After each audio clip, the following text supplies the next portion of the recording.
Hello, everybody, and welcome to another edition of the Bengal Tiger Podcast. I'm Matthew Brune, and joining me once again is Shea Dixon, live from Tampa, Florida. Shea, how are you doing today? I'm in the boardroom.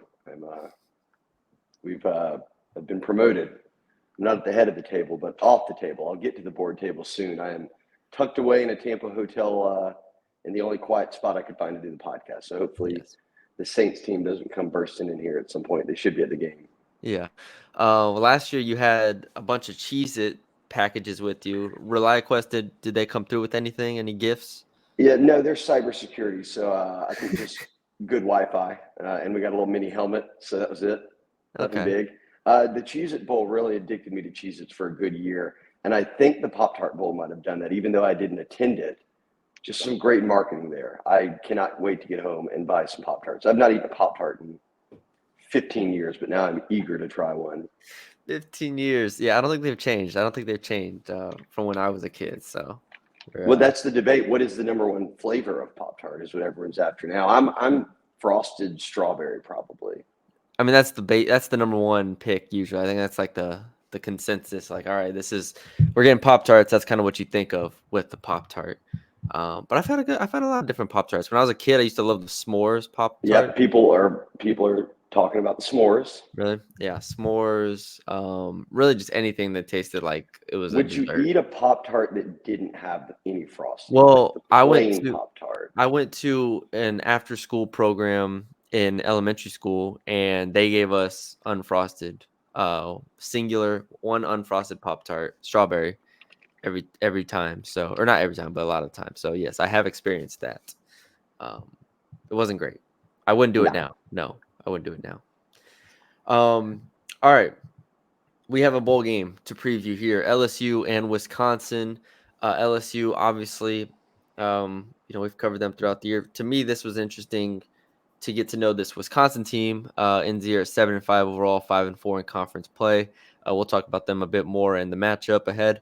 I do want to start with an availability report on LSU side of things. We knew Jaden Daniels was not going to play, but the big thing throughout camp was everybody else is practicing, everybody else is available, and then they make the trip to Tampa, and everybody's there except for one name, and that is Lance Hurd, former five-star offensive lineman, offensive tackle. Shea breaks the news. Shea did a great job reporting that. Just, I guess, do you want to give just overall thoughts and just where we're at right now with the Lance Hurd situation?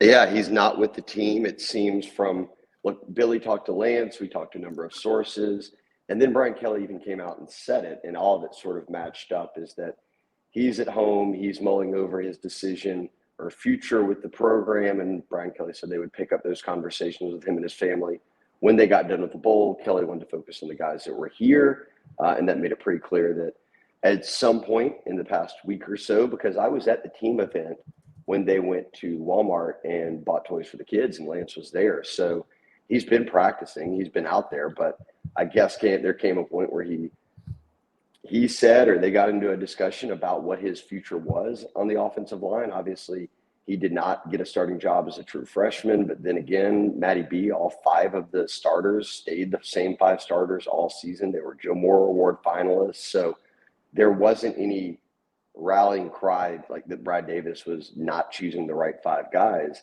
I think we're in a situation now where you look forward, Will Campbell's your left tackle. Like he's not going to be playing left tackle for LSU. Emory Jones is your right tackle. Do you kick him inside to play guard? We don't even know what Miles Frazier and Garrett Dellinger are going to do. Your two guards, they haven't said whether or not they're coming back or going pro. So I guess for Lance Hurd, he's in a situation where he's wondering, am I going to be able to be a starter next year, or do all these guys come back? I can't speak for him on how he's mulling over his future. My guess, Matty B, is that one of Dellinger or Frazier does go pro. But again, neither of them said it yet. And I think this one plays out until at least they make their decisions. I don't think Lance Hurd would make a decision to leave LSU and then all of a sudden, Frazier and Dellinger both go pro. And it'd be like, why'd you leave? You could just be starting right now. So Yeah. I don't know if it's a position thing, like I have to play left tackle or I have to play one of the tackle spots, but it's evident at this point that he's mulling over his future. Yeah, it's like you said, that is what I think a lot of LSU fans are worried about is him leaving, and then one of, if not both of, Frazier and Dellinger leaving, which would give them. Again, I still like the depth they have, and we like the incoming freshman class they have. So the offensive line would not be a concern if that did happen, but you go from it being one of the three best in the country this year, like flat out. Oregon, Michigan, LSU, those are the three best offensive lines, and they were the entire year. To now it's like, all right, we wish we would have had this extra piece. And then also for the future, because Hurd is only a freshman, we assume Will Campbell will go pro after his junior year. Like, he's that good. Emory Jones very well could go pro after his junior year. He's that good. And it would be very nice for Hurd to slide in. I think we've seen him with, like, Alabama has done a good job with guys at running back, offensive line, quarterback, maybe even receiver, where they do a good job of keeping them freshman and sophomore year, and then junior year's their kind of breakout year, and boom, they're drafted in the first, second, third round, and you're like, oh, this guy came out of nowhere, when really he was a former 5-star and he's always been there. But so that's why I think LSU is really trying to get. It's harder nowadays with everything going on in the transfer portal and NIL and stuff, but this is a big deal to me. I do want, to me, this is a pretty big deal. I think he's a great player, and it would hurt to lose him. Well, and O linemen don't grow. We've been spoiled. These 5-star high profile O linemen don't usually grow on trees in Louisiana. And we've got Will Campbell, Emory Jones, and now you've got Zalon's Hurd. So they've had a run on really, really good offensive linemen who can play the tackle position, and they've gotten them all. So yes, you could have maybe envisioned that at some point you'd run into a situation where not all of them are going to be on the field at the same time. And we're seeing that right now. But again, it's his freshman year. I'm with you. It is a big deal because you want to be building depth that then you can put into, sophomore, junior seasons where they're starting to have full-time roles. And I think he was growing towards that. It won't surprise me if he comes back. But then again, I fully understand that him not being here isn't a great look for the potential future between LSU and Hurd. Yeah, and he did play. He played in every game this year, and I You think got to start. and Army. next year, even if he wouldn't be, like, I understand you can't guarantee him the starting job or anything, but in theory, even if he didn't start, I think he would play closer to like 300 snaps at next year. It's not like he would be riding the bench. He'd be getting a good amount of snaps, even if he wasn't the starter. Yeah, and look, again, he got one start this year. He got to play some, when they were in games that they were winning, and he rotated in. But I also, and look, we'll see after the bowl what transpires here. I'm in the camp that Brad Davis, he shouldn't. I'm with the starting 5 he had this year. I don't think that any of them should have been on the bench. So if that is affecting Hurd's decision, what happened this year, I've got to side with Brad Davis on this one. Yeah, and they stayed healthy and incredibly healthy this year. So, all right, we can flip it over to the Wisconsin side real quick. Obviously, we don't cover the Wisconsin team throughout the year. I read some articles, looked up some stuff, because obviously in bowl season, Georgia just beat Florida State 63-3. So it is a situation where every bowl game has to be monitored with opt-outs and who's playing and who's not. Wisconsin, I think, is in pretty good shape relative to the competition. Braylon Allen, the star running back, is not playing. He's preparing for the NFL draft. He's going to go in probably like the second round, one of the first running backs taken. Center Tanner Bortolini was, I believe, their highest rated player on PFF as far as offensive lineman goes. And then nickel corner Jason Maitre has opted out to begin training for the NFL draft as well. So that's 3 of their best players not playing. However, I do also want to mention, I think their second or third receiver, Chimere Dyke, Skylar Bell, and a couple others have entered the transfer portal. So they're down a decent number, but they're not Florida State. They're not these teams that are depleted. And so I think it sets up for an interesting game, especially since Tanner Mordecai, starting quarterback, is playing for them.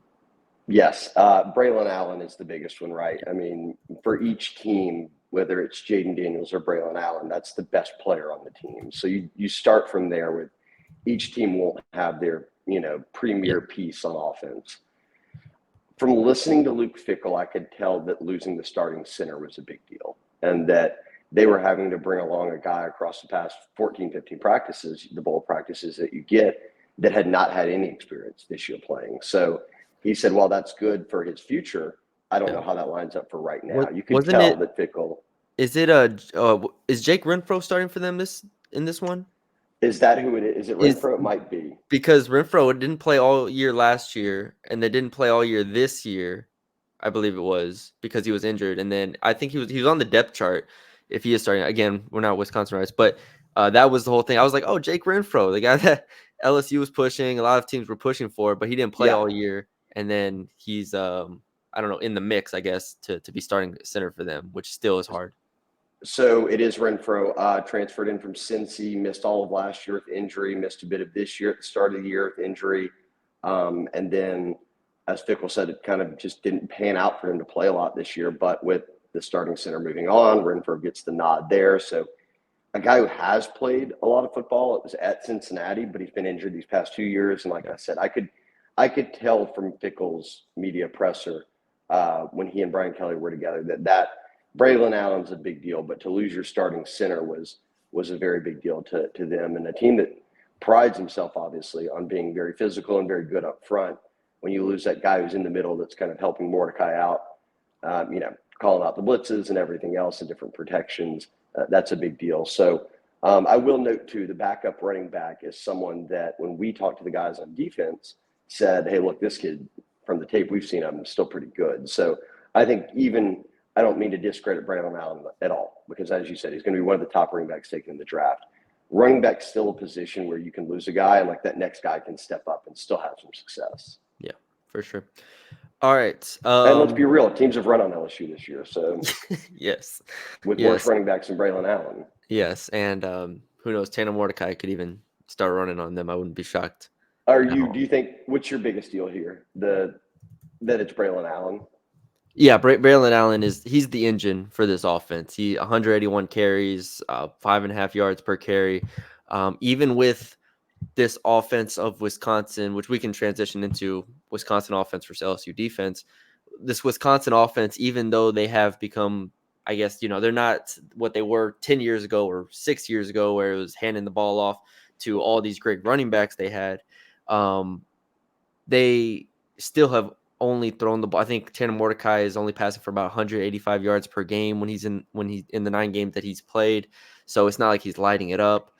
They are throwing the ball around 30 times or so a game with him. So they are being a little bit more balanced. But at the end of the day, it's Wisconsin. They need to run the ball well. They need Braylon Allen to be their engine. And he's an NFL back. And without him, I struggle to see where Wisconsin really goes for consistent yards.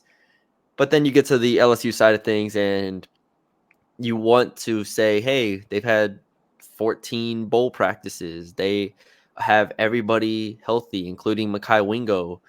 Yes, they've lost a couple of transfers in like the back end as far as depth chart goes, but ultimately their starters are there, the seniors are there, everybody's there. They should be able to slow down this Wisconsin team. And when you look at Wisconsin, I think there's a lot of ways to compare them to like an Auburn or other teams that maybe weren't quite able to punch LSU in the face. But I'm not afraid of this Wisconsin offense, but you hesitate at any point to say LSU's defense is going to be able to really shut them down after Texas A&M scored 30 with a third string quarterback on them. Yeah, I mean, Tanner Mordecai is not a third string quarterback. This is a guy who's been around for like 7 years now. I mean, he was Kyler Murray's backup at Oklahoma. That was however long ago now, and then didn't beat him out, didn't beat out Jalen Hurts, didn't beat out Spencer Rattler, and then went to SMU. We should have had Billy on the pod. He could have just given us the Tanner Mordecai breakdown. Spent some time at SMU, and then obviously now at Wisconsin. So we'll be curious to see. I mean, that's an experienced quarterback who's been around a long time, and as you noted, much worse quarterbacks have had success on LSU. So it'll be interesting to see how this one goes. And I will say this on the D2, though. And from talking to Whit Weeks, from talking to a couple other guys on defense, Greg Penn, who's probably one of the leaders of this defense, they are coming into this game with a real chip on their shoulder. Like they've had to sit on it for a month that their defense was the reason that this team didn't get into a bigger bowl or didn't have more success or doesn't already have 10 wins, which even the Ole Miss game, if you take that one off the board, you're already sitting at 10-2. You probably would have been in a New Year's Six bowl. I could just tell from listening to them that they are locked in on this one. So I don't know how much changes, Matty B, over a month that didn't change week to week, but it was very obvious that this defense did a lot of film watching, did a lot of self-scouting, and realized, hey, look, we're the ones who need to really elevate our game. So I'm interested to see if this defense doesn't come out and look a little bit better than they have all season. Yeah, I do think that is a possibility here. Like, we've seen this, and I mean, I've on final lines, for those who've been following my final lines, I've been I was right on Mississippi State team total under, Army, Auburn, Georgia State. Like, there have been games where LSU's defense has been good against those bad offenses. Now, does Wisconsin fall into that category? I don't know. I don't know. So that's why I'm not like, that's not my play of the week is Wisconsin team total under 22, because I trust Wisconsin enough with Tanner Mordecai and that offensive line to maybe score a little bit and maybe get into the 21 range. But still, I think LSU's defense actually sets up well. I don't see them giving up 30 points. Now, maybe we can clip this in a week or in 2 days and be like, hey, Brune's an idiot because he said they weren't going to score 30 and they scored like 40. But I just don't see that happening.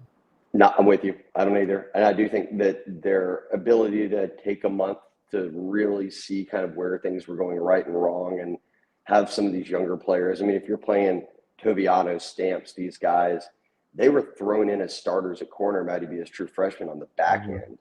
I think giving them 15 practices, as Brian Kelly said, that's a spring ball. I mean, it's smashed into a month and not a month and a half, but you're still going every day for every other day for 15 practices. Those guys grow a lot in that time, especially when they're coming off having played and now saying, okay, come back and play again a month later. I think that for me, I think that this defense does raise the level of play. And look, Mekhi Wingo is going to play. He's back from injury. Brian Kelly said, and it's something you talked about a lot, was that Wingo was playing hurt and he had lost that suddenness that he had that really made him different than the other guys in the D-line. And Kelly said that when they've gone through practices and drills that Wingo looks like the guy he did before he was injured, not before the surgery, just before the injury. So that's great news. Mason Smith is here. You've got your corners. You've got your safeties. Again, everyone on defense will be out there. So we're expecting more playing time for Whit Weeks, is what Weeks said.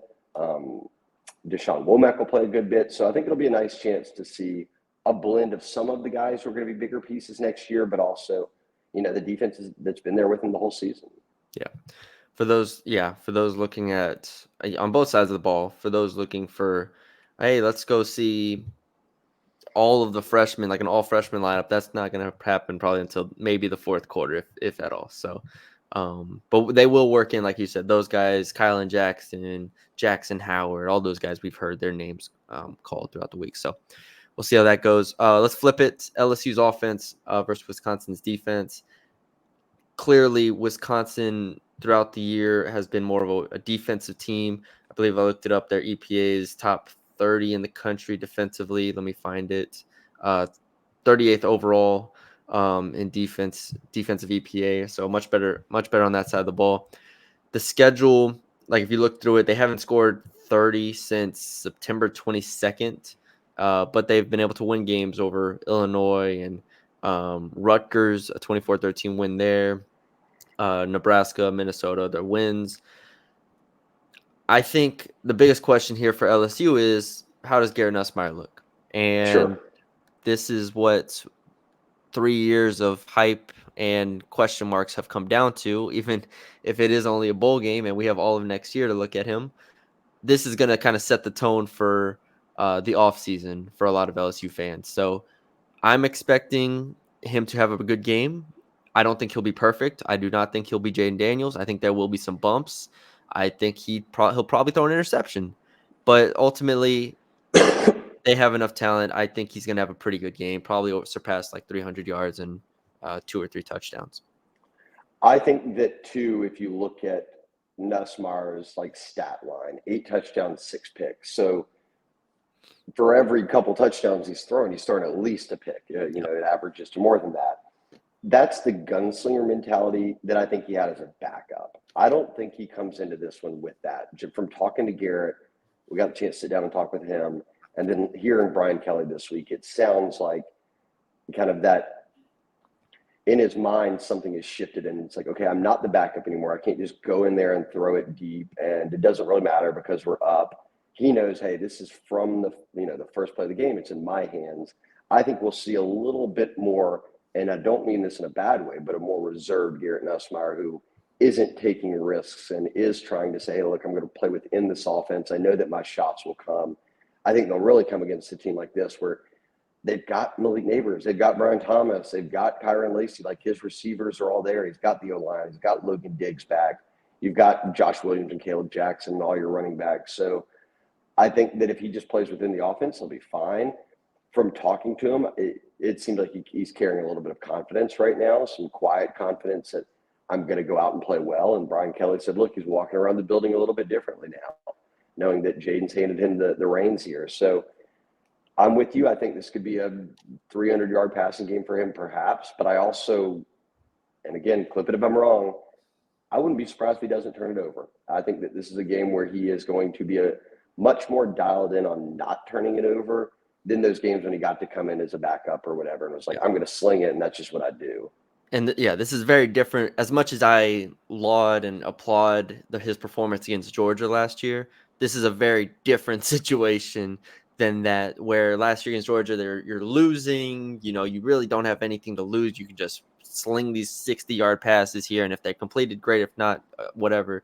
I do think like that game shows the arm talent, but that game doesn't show he's prepared to be a full-time starter. You know what I mean? Like there's a difference in that. And he played great against Purdue. And to your narrative, I don't think that either throwing him in with 12 minutes left at Bama when you're trying to come back from a deficit is like that's what you're going to see from Garrett Nussmeier. I think that was a very difficult spot to go into. So, again, much like with the defense, a month to prepare, knowing he's the starter, and then going out there from the first snap is completely different than any situation he's ever been in. Light years different.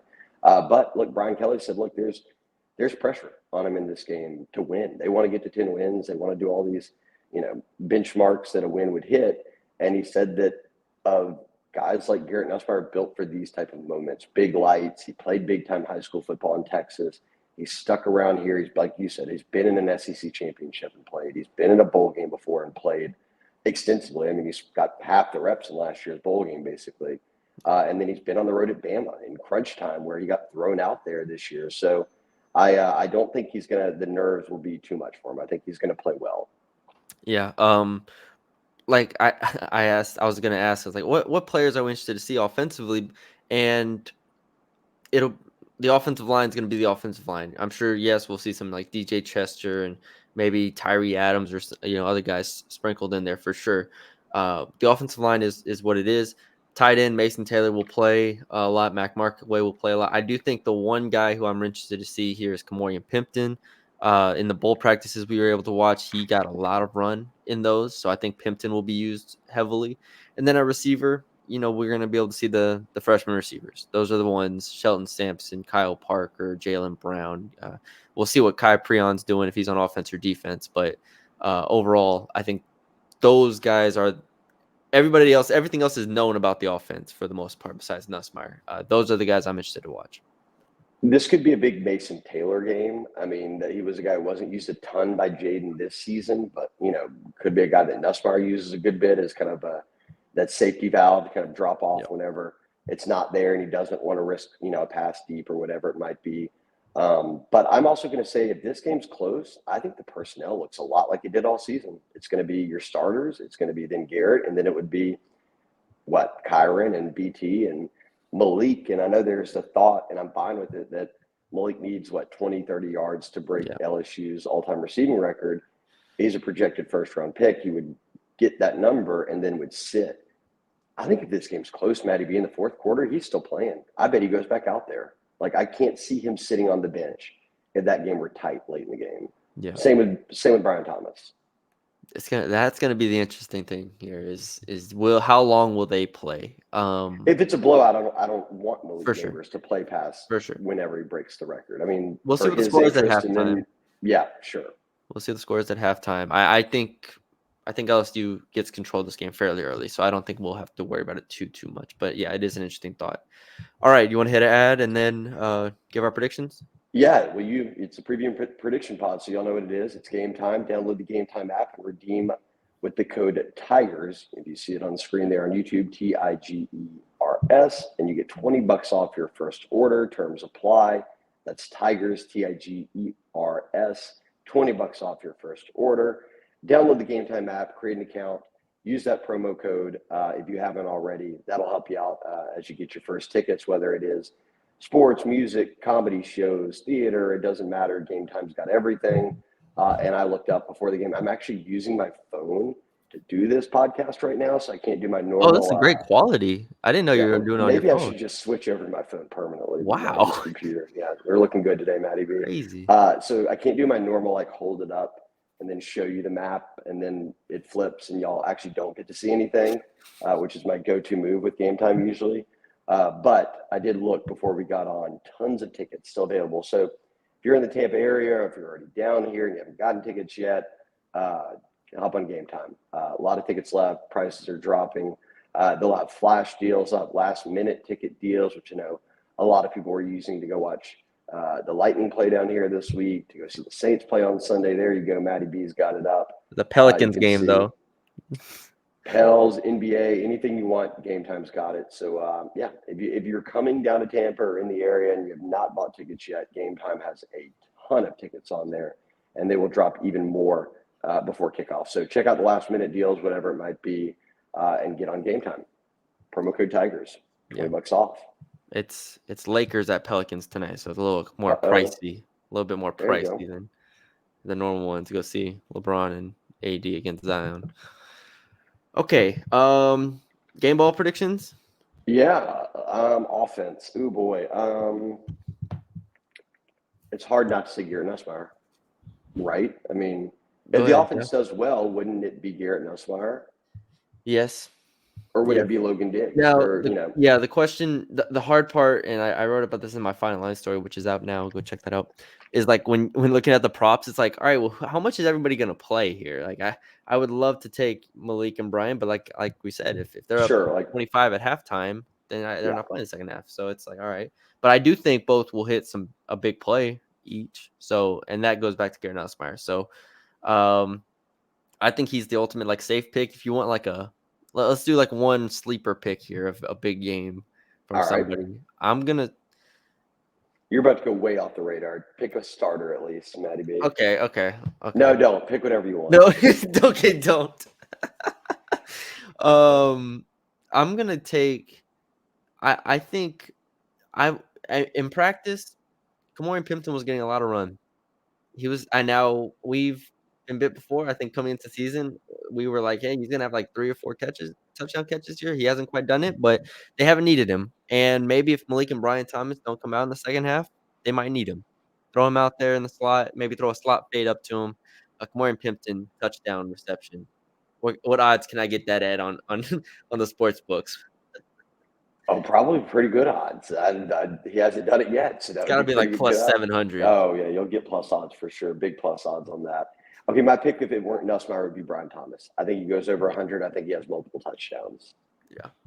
Yeah, that's gonna be great for BT. And his draft stock just continue to rise. Yeah, that'll be great. Defensively, this one is even more challenging. It's a Wisconsin team that's pretty balanced. Tanner Mordecai. I'm going to go with – here, you go first, actually. You go first. I'm going to go with Harold Perkins. Okay. I think that across this month, they have certainly found a way to say, we like the role that he's played, but how do we dial up the pressure? And I think on a player like Mordecai, without Braylon Allen in that run game, if they have to drop back and throw more, that a guy like Harold Perkins could get home some. So if they do dial up some more pressure with Perkins, I think he could have a really big game. So I'll go Perkins. Whit Weeks. There you go. Whit Weeks. I don't know how many TFLs, but I think he's just going to make a couple plays. We're like, oh, that guy is a starting linebacker next year. It was funny listening to Weeks because the fans watch it and say he looks so much better than the starter and he should be playing the whole time. And then we got to talk to Weeks and he was a lot like Womack. He's like, man, he's real country, so I won't do his accent, his Watkinsville, Georgia accent. But he basically was like, man, that first half of the season, I would get out there and just look at Greg Penn and be like, what do I do on this play again? And Greg Penn would have to be like, this isn't. And Greg Penn was like, look, I was there once with Damone Clark when I got out there. And I was like, Yeah. I don't know what I'm doing right now. But you just saw that natural athleticism and the football instincts and what Weeks take over. But he said, look, now he says, I'm confident. I know that in the offseason, I'll have so much more time to lock in on my role and all that. And then next year presumably start alongside Greg Penn. So I like the pick. But I will also say that Weeks is, unlike many fans, not upset that he didn't play or start a lot because he was like, man, trust me, half the time I'd get out there and have no clue what to do and would just have to see ball, get ball. Yeah. I love the honesty. All right. I like the pick. Okay, Weeks and Perk. Okay. Weeks and Perk. Prediction for the game. Billy and I both have ours in the staff prediction piece. Yeah, where did Billy go? Billy went 37-27 LSU. Okay, and yours was a bit more skewed. Mine's a lot more skewed. I think LSU comes into this game. Look, opt-outs and motivation are the two biggest things in bowl game. That's why people are scared to bet bowl games. That's why they're scared to pick bowl games. LSU checks those boxes. Very few or no opt-outs, really. Jaden Daniels is in the draft, and Lance Hurd didn't travel. Other than that, everybody's there. And then motivation / buy-in, I think, with this team is very, very high.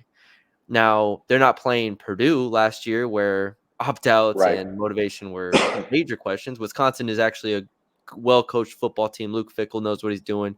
Tanner Mordecai, they have good leadership on that team, so it's not the same situation as last year. No, Purdue had Drew Brees on the sidelines coaching. I mean, let's be real. This is a totally different game. Fickell and that staff are all there and they're coaching. Yes, so I expect it to be more competitive. With that being said, I think LSU has more talent than Wisconsin in this game. I think Brian Kelly has this team completely locked in and bought in on this 10th win really, really matters. I think Garrett Nussmeier is ready for the spotlight, even if he's not perfect.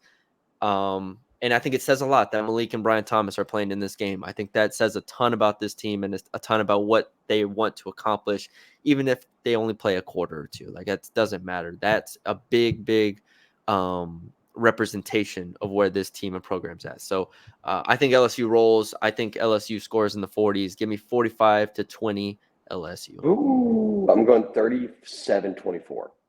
I think that, and to me that equates to, I think they'll score 4 touchdowns, but I think that they'll also kick more field goals than they had this season, just naturally because Daniels would just bail them out of everything. That's not going to happen in this game. So give me 4 touchdowns, 3 field goals, which scoring 7 times on maybe 10 drives would be pretty successful if Garrett Nussmeier can pull that off. So 37, 34, something in that range, but I don't think Wisconsin gets above 24. Yeah. You were saying 30, clip that. Clip me. I don't think they're getting above 24 in this game. I agree.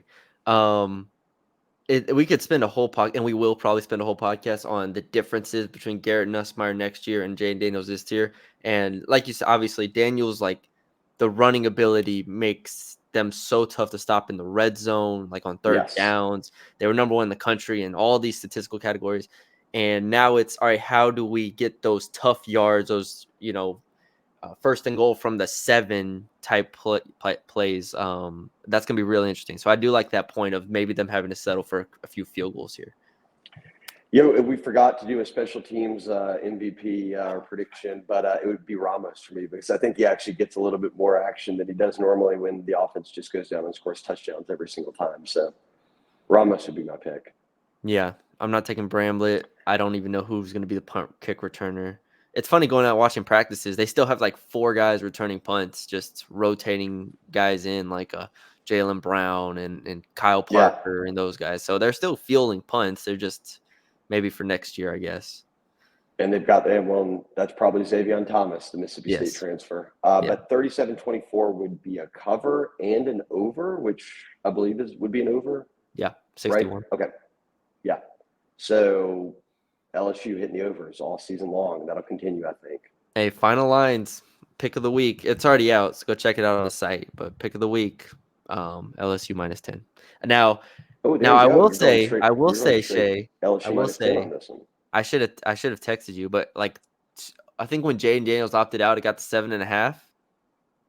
That's when I bet it. That's Okay, when I took smart, it. I was like, all right, smart. 7.5. Y'all are crazy. I'll take it. And if it goes down even lower, I'll take it again. But that's when I got it Uh, at.